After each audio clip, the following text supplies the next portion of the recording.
Welcome to our special Gold Derby Meet the Experts Showrunners Roundtable. I'm News and Features Editor Ray Richmond, and I'm here today with Jennifer Flanz from The Daily Show, Chad Feehan from Lawmen Bass Reeves, Francesca Sloane from Mr. and Mrs. Smith, Nicholas Stoller and Francesca Delbanco from Platonic, and Erica Lipez from We Were the Lucky Ones. Thank you all for joining us and welcome. To start us off broadly, what do you all see as your most important single job as a showrunner? Or was, if it's in the rearview mirror, something that you absolutely had to get done every day? Maybe it's something that you learned the hard way. Jennifer, let's start with you. Well, for me, the most important thing is delivering the show that night because it's almost every day. So I say that, like the thing, right? Like it has to get done. But like, I think morale is really important. I think people feeling like we're having productive conversations to get to our final product. I mean, our day is so condensed that it really is just like every day. People should feel like engaged, involved, valued, and like the product we put out is good. I don't even know how you do it every day. My God. I'm doing it right now. When I went and I had a meeting, I came back. Yeah. So most importantly, we deliver a show. In fact, this is part of your meeting right now, isn't it? Your job is giving me heart palpitations. I have to.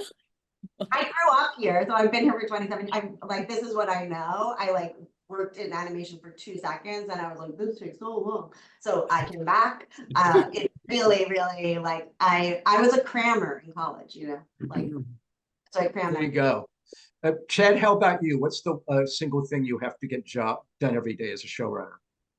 It's continually building a community of kindness, mutual respect, and freedom to express one's creativity. Francesca Sloane, what did you learn on Mr. and Mrs. Smith that you had to make sure got done by Crook? I think, first of all, it is such a collaboration. It really is such a team effort. So make sure that you're surrounding yourself with people that you respect and like to argue with, because you sort of trust the person who's arguing with you in that sense. But I also think it's choosing the show first, always. And sometimes that there's a range in what the show tells you, what it wants from you. So at the end of the day, even in the hardest decisions, it's always choosing the show first. How about you, Nicholas, Francesca? What's the one thing you had to get done on the Platonic set every day? It's a very breaking story. Yeah, it's a breaking story. We just sit there all day and do nothing but break story, and it's kind of a slog. In a certain way, you would think a comedy writer's room would be like the most fun place to live, but we just are. We feel like from the first day the room opens, a countdown clock starts till the day the room closes, and we know what we need from our writing staff, and it's help breaking the story. Yeah. There's always like time to write later, time to write in production, time to rewrite infinitely, time to write on the weekends, but the coming up with 10 episodes worth of stuff that's going to happen really requires like an army of help, I think, and of great ideas from a lot of people. And choosing good places to eat. I was going to say, I wasn't sure what place that food came into the equation. How about you, Erica, if your heart palpitations have subsided? Yeah. Well, I mean, I would echo what everyone else has said. I think a huge part is making sure your environment is a healthy one. I think for our project, we tried to really let people know that even though the material was extremely dark, that the environment could be really joyful. It actually felt necessary for the work we were doing. So we really tried to laugh a lot and keep the collaboration smooth. But I'll also just say, like the thing as a first-time showrunner, I think I knew this going in, but the experience of making decisions every day is a real shock to the system. And I think you realize you think you know how many decisions you will have to make, but it is so many more. And try not to say like, let me think on that, I'll get back to that. Like, make a decision. There will be more the next day. So that was a big part of it. I remember getting home after a day of work, which, you know, it's sometimes almost 24 hours and you get home and you have an hour or something like that. And even the question of like, when you get home after that, like, hey, babe, what do you want for dinner? It's like, please don't Yeah. ask No. how many questions you're answering per minute. It is wild. It Well, really is. Francesca Sloane, you also, you know, you're coming home to a newborn. So I that was, a- yeah. He's 2 now somehow. He made it no, 2. I can't change the diaper. No. My wife and I got in the habit of, I'd come home, she'd ask me what I wanted for dinner or what I wanted to do. And I said, I do not want to make a decision. That's all I want to do. Exactly. You It's- decide not to decide. Now we're going to flip that here for the next question. I wonder what your worst nightmare as a showrunner is, your greatest fear, and if it ever actually came to pass, and if so, how you dealt with it. It's a multi-part question. Let's start with you this time, Francesca Sloane. Oh, wow. I'm the lucky one that gets to start with the nightmare question. Yes. I think my biggest nightmare was not nailing the tone. You know, this particular show has such an unusual tone and it's sort of trying to do so many things at the same time. And, you know, we would kind of go down a path of certain things that started to feel a little bit bleak in terms of when John and Jane are no longer getting along and it's starting to feel like the relationship is on a bad foot. And I would be writing things, and I would, you know, they'd be arguing and I would say like, it's funny though still, right, guys? Like everybody, it's still funny, and it wouldn't be, right? And so you have to sort of sit down and be honest with yourself, you know, in the writing, you sort of imagined it in a certain way. And in reality, it's actually sort of a really bad hang and you don't want it to stay that way the entire time until it really earns that. So we did, I reached that point. I got a nightmare moment of one episode feeling really like a drag and having to pivot and rewrite it. And that's why we rewrote this sort of therapy episode with Sarah Paulson, where the two of them are in couples therapy so that you can also have some laughs at the same time as you're telling heavy material. And that was a complete restructuring and a sit down with my team of people saying, how can we have some levity here? How can we bring this home? And that's sort of how we faced the nightmare. Nicholas and Francesca, you married couple. I want to start calling you Nickeska, if that's okay. Sure. That's a I like good one. it. I like it. Yeah. What's your greatest fear in co-writing a show, and did it ever happen?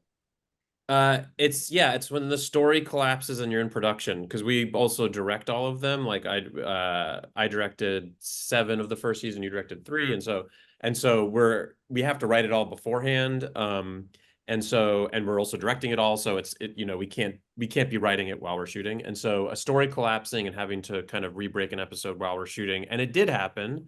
As it often happens in television, and it will probably happen this season. You know, this is like a thing that happens.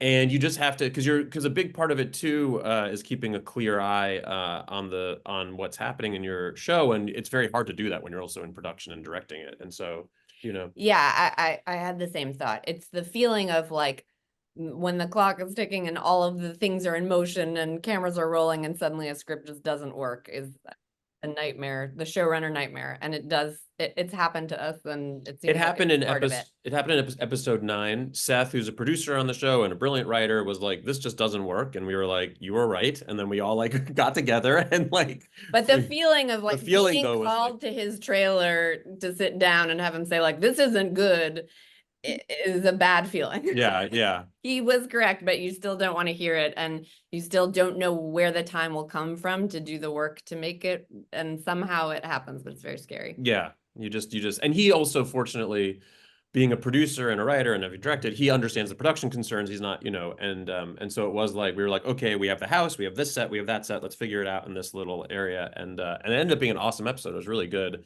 And there's also something kind of thrilling about that kind of work, but it is terrifying when it happens. Thrilling in retrospect. Yeah, exactly. Remember the countdown clock on 24? I always imagined that every showrunner Yeah. in TV or could relate to that. That's pretty much your life. We have that in our rewrite, counting down, because I'm like, we can only take this amount of time, then we have to get out there. There's a lot of, you know, so we have one and it looks exactly like. Wow, that's wow. incredible. So yeah, there you go. And I didn't even know that. There you go. Yeah. Erica, how about you? What's your biggest nightmare, and did it happen on the set of We Were the Lucky Ones? I think my biggest nightmare was getting the history wrong. You know, I think we did not want the show to ever feel like a history lesson, but we knew we had we needed to get the history right. And so, yeah, that was kind of a daily anxiety nightmare, particularly like visualizing it, you know, making sure from the smallest details of what was on the table that was accurate. And also just knowing like for myself, when I was a kid growing up, like my way into chapters of history was watching things and reading books, and that it's hopefully not the only way you're consuming history, but it is a way to learn about things. And so if I knew if somebody was coming to our show to like hear this family's amazing story, that they might also actually learn something if we got the history right. And so it became a bit of a joke in our show, but we ended up with a 300-page research packet that we offered up to anyone involved in the show to casually read, which I think a lot of people took us up on, but we didn't test anyone. It was okay. Now you can double it as a course of study in college. Thought about it. Chad, did you have any nightmares on the Bass Reeves set? Yeah, I mean, you know, as showrunners, everybody thinks you have so much control, and there's a lot of things you can't control. And the pilot opens up with a battle sequence where we had 600 extras and 150 horses, and you know, 6 functioning Napoleon cannons, and had brought all these people in because we were shooting in Texas, and this stuff does not exist readily in Fort Worth, Texas. And the day before we were scheduled for a 3-day shoot of this battle sequence, Texas got hit with an ice storm, and we shut down production for 2 weeks. And all those people couldn't leave. And so you're spending all this money to house all these people who are stuck in hotels that can't leave, and then you get terrified that, you know, the big boss is going to tighten the purse strings, and you're not going to be able to realize the vision of the people you created the sequence with. Fortunately, I think we ended up pulling it off. But you know, that which you cannot control is always the biggest fear for me. So. Sure. Jen, I'm guessing your greatest nightmare might have been losing Trevor Noah. No. No. The show's bigger than any one person. That's nice. No, I mean, listen, nobody wants their host to leave, but I would say, you know, my biggest nightmare is so dark. Because it's such a quick turnaround and you're just doing it every day all the time. We've gone through all the nightmares, right? Like Trevor left, we cycled through hosts. It's all, you figure it out. The thing that we always joke is kind of a nightmare here is when we make a joke on the show about like somebody that might be old, or like something like if we are live to tape. I'm sorry, we're live to tape, so we tape at 6 o'clock, and it gets out the door by 8:30, and it airs at 11. And the fear is that somewhere in that time, something very tragic happens to somebody that we wrote like a punchline about. And then we make a joke about somebody that died. And that is honestly it is one of my greatest fears. And I'll joke about it all the time. I'm like, thank God, like it used to be worse, and now that we have social media, we can at least put something out immediately that's like, we're so sorry to the family of, you know, so right. But like, you know, when it gets dicey, like you stop making like Jimmy Carter jokes after a while, you start like, you're getting too close, you're like really tempting fate. So anyway, sorry, it's very dark. Yeah, absolutely. I was just thinking, don't do any Jimmy Carter jokes. I know, I'm like, everything else you can figure out, like, but you know, oh my God. hard. Platonic season 2 is entirely Jimmy Carter jokes. So I hope it doesn't come out, this season doesn't come out for a year, but it seems like, I don't know. He's been hanging on, so. Maybe we should adjust. I'm going to ask you guys one last question, and just give me maybe a brief answer if you could. What show that you regularly or have seen regularly on TV that makes you a little jealous because it's so well done and makes you wish you were involved in it? It can even be a show run by someone on this panel. Let's begin with you, Francesca Sloane. Oh my gosh, I shouldn't answer it this way because it's like it's someone who we're competing with like head on, but I will say I loved that show, The Curse. I thought it was really smart, really bizarre, and very much enjoyed it. How about you, Nikeska? We just discovered someone in our writers' room just told us about *Halt and Catch Fire*, which we had missed when it came out. And we are kind of obsessed with it right now. Like we sit through work being like, when can we go home and watch *Halt and Catch Fire*, which is a weird kind of niche thing, but if you haven't seen it, you should check it out. It has plot turns that surprise us, which, as we all know, being writers on this is very hard to do. So, Erica, what show are you blown away by, if anything? Oh, so many. I think a show that I've just watched on repeat so many times is Friday Night Lights. I think sort of the place, the characters, I mean, through many seasons, I just love that show and I will always go back to it. They set a high bar. Jen, talk to me. I want no part in any show that I enjoy because I don't want to know what goes on behind the scenes. It takes a lot of it for me. I want to like watch it, be completely immersed. And I used to say about like 6 Feet Under or like any of the shows that I like passionately loved. I'm like, they're like, wouldn't you want to work on it? Absolutely not. I